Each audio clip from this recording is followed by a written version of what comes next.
What is going on, guys? It is Darthpipes01 here from Illogical Priest. Gaming. Yes, Priest, that's Cam. Yeah, no, Priest, get out of here. You're not in this video. Get out of the booth. Okay, bye. Yeah, all right. Anyway, this is Darthpipes01 here from Illogical Gaming, and today we're actually going to be talking about remasters. Now, this is actually one of the more controversial things going on right now. Game companies kind of repackaging and re-releasing a product that they released, say, 10 years ago, sometimes less, most of the times less.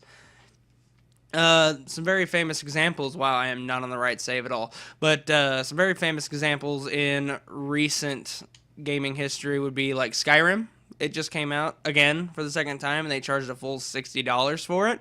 Granted, yes, it comes with all the DLC, but I just don't see how you could justify paying full price for a game that was released, what would that be? It was released back in 2011. So a 5-year-old game. I don't understand how that could be justifiably charged $60. Same with other games such as like the Darksiders games. I know they released Darksiders 2 Remaster, and they're actually no, at the time of this recording they just released Darksiders War Mastered Edition. Yeah, that actually released yesterday. But, of course, Bethesda's also released another remaster, which would be the remaster of Dishonored. You know, and there's several other... And not so much even remasters, because at least with remasters, some effort goes into remaking them.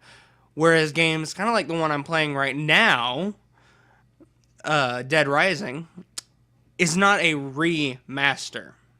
It is a re-release. Just like Prototype 1 and 2 on the next-gen consoles. It was not a HD remaster.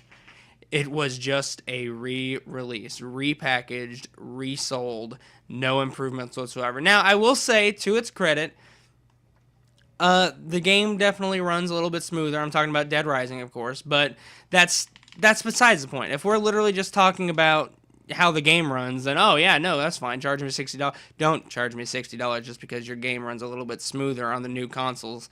That makes absolutely no sense. Granted, I will say some game companies realize that remasters aren't worth the full $60. The Dead Rising games being one of those. They're both actually they re-released 1 and 2, and they are actually only $20.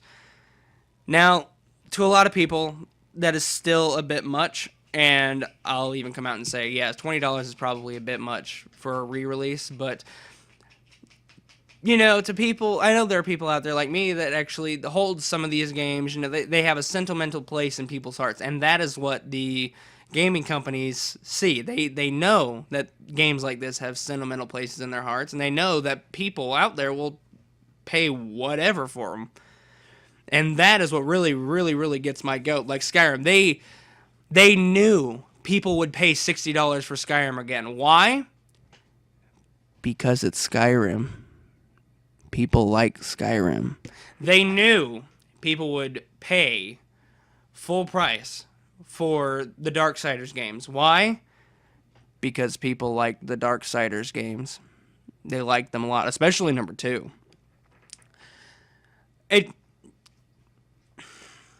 Gaming should not be about it should be about profit, but it should be about the gamers first, I feel, and charging full price for your re-released game that already came out 5, 10, 15, 20 fucking years ago. It should not, that should not happen. Gaming companies should not charge us full fucking price for a game that already fucking came out 10 goddamn years ago. And until people stop shelling out $60 fucking for these games that they've already played, they are going to keep charging full price for games that have already come out. Call of Duty, they just came out with Modern Warfare Remastered. Now, the only way to get that is to pay $80 for the Legacy Edition of Infinite Warfare. So, it's a remaster that a lot of people would want. Half of them won't get it because they don't want Infinite Warfare. When it comes down to it, too, a remaster is It's a waste of time on the developer standpoint. It's a waste of resources. It's a waste of money, especially if it falls flat.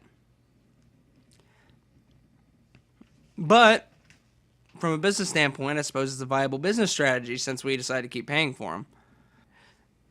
So yeah, that's pretty much my whole standpoint on remasters. Now, at least when it comes to the part or the thing about remasters, they're easy to make. They take like they don't actually take like 2 days, but they don't take long to make. You're really just repackaging the whole thing. But at least they release finished. Then you have games that promise everything in the world. This is the best game ever. This will be your game. This game will be the game that trumps all games. Games like No Man's Sky. Games like Grand Theft Auto 5 when it first released. It's gotten better. Still not quite there. Games like that overpromise and then never deliver. At least with remasters, we know what we're getting. And that in itself is great. That you have an informed decision already kind of made up in your head whether you're going to get that remaster or not. Like Gears of War Ultimate Edition say, first Gears of War was amazing. Why not play the Ultimate Edition, And actually, I will say, to kind of counteract my argument against remasters, I will say some remasters, like Gears of War Ultimate Edition, and like Fable Remastered even did this. I forgot I was playing a video game, folks. I'm sorry about that. They actually added missing content from the console releases. Fable did it. Gears of War did it. So it actually kind of gave you incentive to buy it again. But now we have these newer games coming out. Like I just kind of said, like No Man's Sky is a perfect example, that are coming out half finished, half-assed, not done, fully broken. You can't even fucking play some of these on launch day because the servers are fucking shit. You can't even launch the game because so many people are trying to get on the games at once that the fucking servers crash. Whether it be Xbox Live or the actual game servers themselves. Regardless, gaming today is at its peak. Games today they're looking more beautiful. They're playing better than they ever have. The stories just keep getting better. But at the same time, look at Destiny. That is the perfect example for what I'm trying to convey. Destiny promised everything that we wanted for a sci-fi game. An amazing story. Perfect co-op. But it wasn't there when it launched. Destiny was not Destiny. And even still, a few expansions later, it's still not quite Destiny.